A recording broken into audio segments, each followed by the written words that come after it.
Hello, good morning. Gawa tayo ng breakfast natin mga lods. Nasaging ko ay kawawa. Nagawa natin to ng paraan. Kasi masisira na.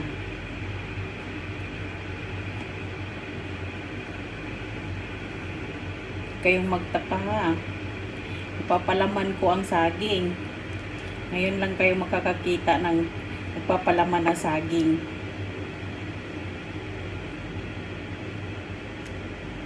Kasi masisira na siya, sayang.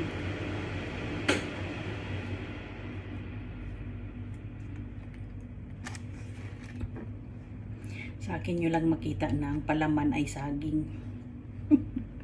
Sa ibang bansa, makain mo ang hindi mo pa nakain. Diskarte lang. Bye-bye!